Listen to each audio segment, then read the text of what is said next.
Modern self-improvement culture has convinced people that they need supplements, optimization protocols, perfect routines, biohacks, trackers, productivity systems, when in reality, most people are missing the foundations: sleep, movement, consistency, stress management, proper nutrition, discipline, honesty about their lifestyle.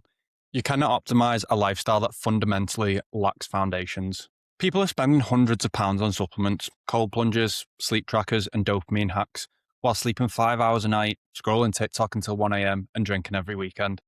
At some point, we have to stop pretending that the problem is optimization. Most people do not need another hack. They need structure, consistency, and discipline. Welcome back to the Big Lab podcast. I'm your host, George, and today we're going to talk all things optimization and why people are really struggling with it. We're going to speak about how self-improvement has exploded online. Everyone's searching for that sort of edge, the obsession with routines and hacks. But what's the point in optimizing 3% when your foundations are collapsing? People are trying to fine-tune a car with no engine. People have not got the basics sorted. They're trying to find these little 1% instead of focusing on the bigger chunk, the basics, the boring stuff.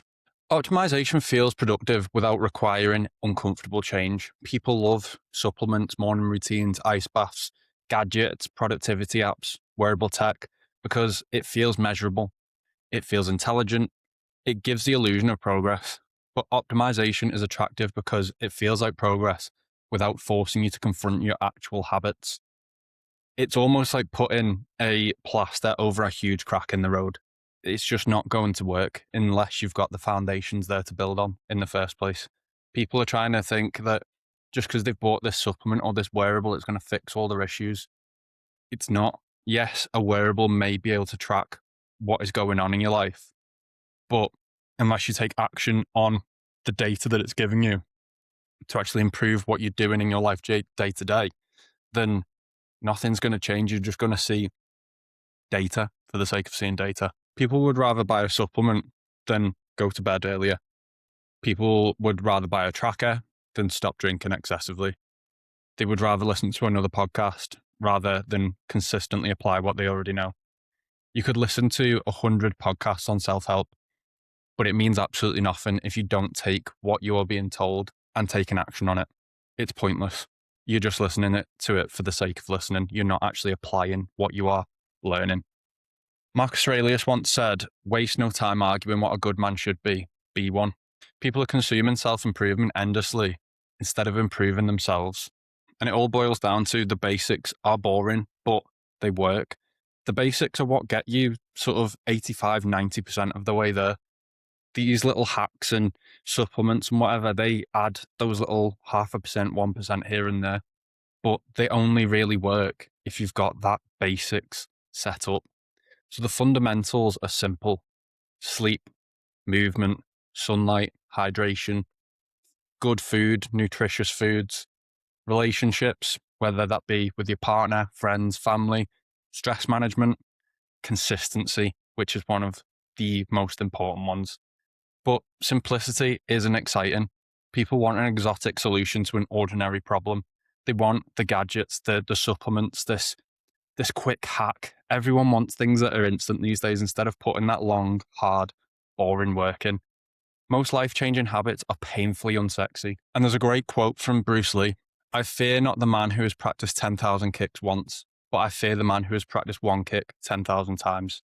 Mastery comes from repetition, not novelty, not constantly changing systems. Your body responds better to consistency rather than complexity. And I've been there myself. It can be so easy these days to get sucked into it. You see the articles online, on Instagram, Facebook, you name it. There's something out there all the time which is going to provide this quick hack, this quick result. Everyone wants everything in an instant these days. You can get your food delivered to you in 20 minutes. You can get an Amazon delivery sometimes same day now.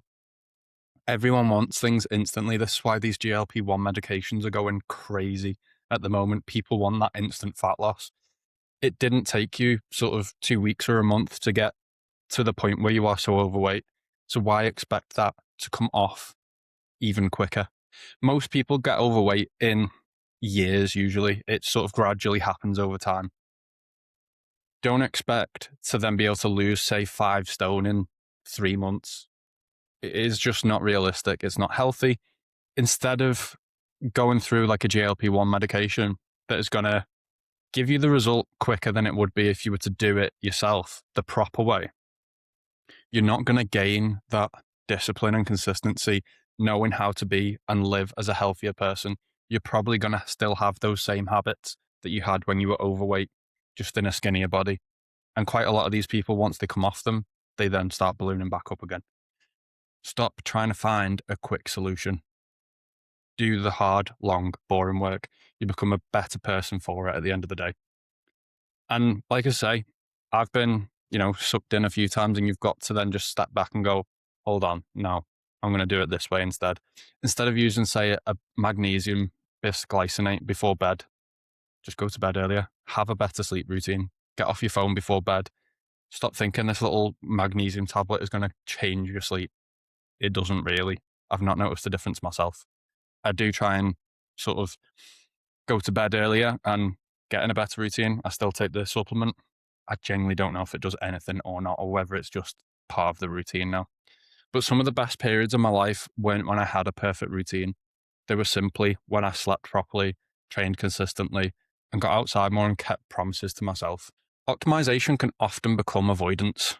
Sometimes optimization is distraction, avoidance, procrastination disguised as growth. People obsess over the supplements, routines, journaling systems, and gadgets instead of actually fixing the core issue, which can be things like burnout, anxiety, toxic relationships, lack of direction, addiction, emotional avoidance. Sometimes optimization is just procrastination wearing a wellness costume.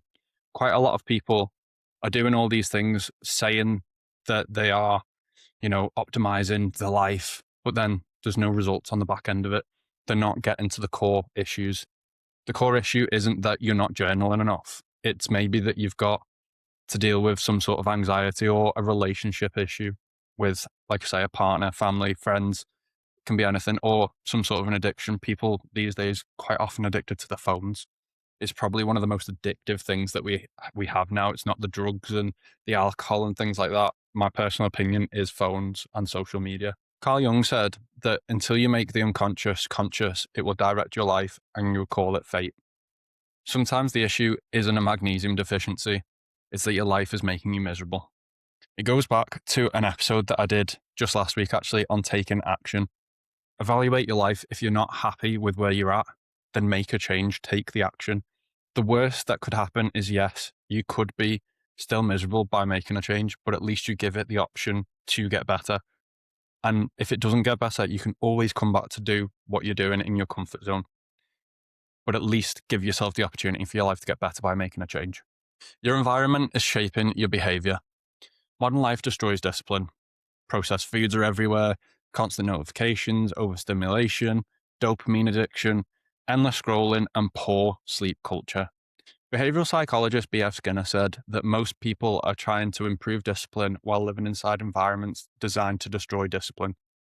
For example, your phone next to your bed, the TV on constantly, no routine, no boundaries, ultra-processed foods, social media addiction.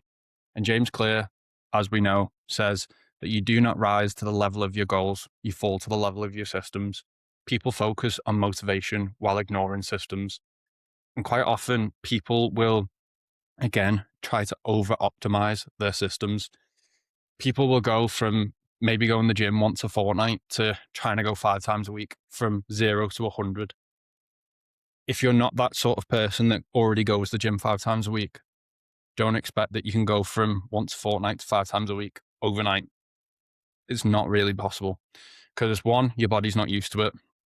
You're going to get the worst DOMs. You're going to then, the next week, you may only go 4 times because you're a little bit achy and you don't like the feeling. Next week, it's 3 times.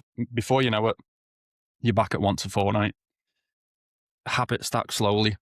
So go from 0 to 10. Once 10 is locked in, whatever it may be, a small change to your routine, then go from 10 to 20, 20 to 30. And then before you know it, 6 months time, you can be that completely different person. But don't expect to do it overnight. It's just not going to work. You've got to be sustainable with this. And if you're not sustainable, then you're just going to slip into old habits. It doesn't help that the industry profits from confusion. You see, things like Slimming World, they have sins on their food. And I believe that a banana and a mushed up banana are completely different. I think in Slimming World, you can have something like unlimited fruit and veg, but as soon as a banana is crushed up, it's however many sins. Make that make sense, because when you eat a banana, it gets mushed in your mouth. But yeah, there's so much confusion out there, and this isn't to just bash Slimming World. It was a quick example because I walk past one pretty much every day on my walk. There's so much confusion. I work in a corporate environment. I hear the older women, talking about things that they see online, and it's just confusion out there to sell some sort of product. There is always, this huge story about how something's happened to someone. The doctor said this, da da da, and it's massive paragraphs. Sometimes I read it just because I find them funny. And then at the bottom of it, there is some sort of product sell. They use people's insecurities to sell products that don't do anything. And the thing is that simple just doesn't sell. Nobody gets rich from telling people to sleep more, walk daily, drink less, be consistent, train 3 times a week, reduce stress, spend less time online. None of that is chargeable. It's pretty much all free stuff. Complexity sells, confusion sells, novelty sells. The self-improvement industry often monetizes complexity because its simplicity just isn't exciting. For instance, if someone was to tell you, take this supplement stack, cold plunge daily, buy this wearable and follow this protocol, it sounds more valuable than go to bed earlier and stop scrolling. Even though the second answer is often more effective, it is the basics that always pull through. One of the main things is sleep recovery and reality. Sleep impacts cognition, recovery, hormones, mood, emotional regulation, and hunger. People are spending fortunes trying to optimize performance while voluntarily destroying the most powerful recovery tool they already know, which is sleep. Unfortunately, you cannot out-supplement, out-caffeinate, out-motivate a chronically exhausted body. If you're not getting enough sleep, the only thing that you can do is sleep more, sleep better, have better quality sleep. There's no productivity system strong enough to compensate for burnout. I've been there myself. I got burnt out last year for a good 2 to 3 month period, and it was grim. It was miserable. I didn't want to go to the gym. I was constantly tired. I was a bit moody at times, made bad decisions in terms of food and nutrition. Just wanted to eat rubbish food basically at times. And this year, I felt like I was about to go back into that. I was really busy with work. I've been training for a half marathon. I've had trips away with work as well. It's the year of all the 30th birthday parties for me. So constantly, every single weekend, I've been out in some form of order, just drinking or going to weddings. I've been nonstop since September, basically. And I had to be really careful that I didn't slip back into burnout because I didn't want to go through it again. So I made a strategic decision a couple of weeks ago, which was to take a complete week off the gym. And that has actually happened 2 weeks now because I was away for 4 days with work and I was just shattered after it. So in the last couple of months, I've had 2 solid weeks off going to the gym. Just let my body recover more than anything, try and catch up on some sleep. Don't get me wrong, I'm still shattered at the moment.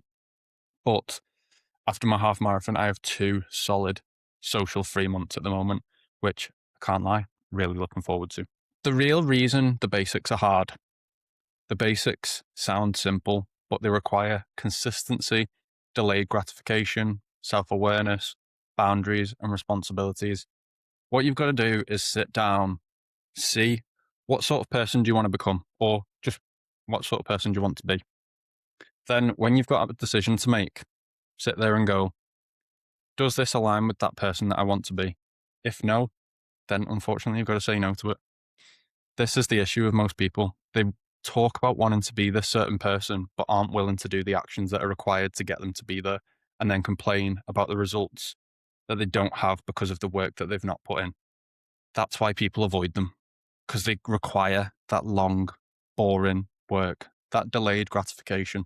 People say they want to change, but often they want the feeling of change without the discomfort of changing. Jocko Willink says that discipline equals freedom.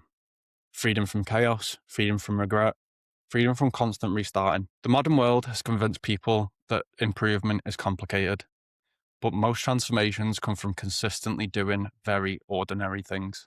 You probably don't need to completely reinvent your life.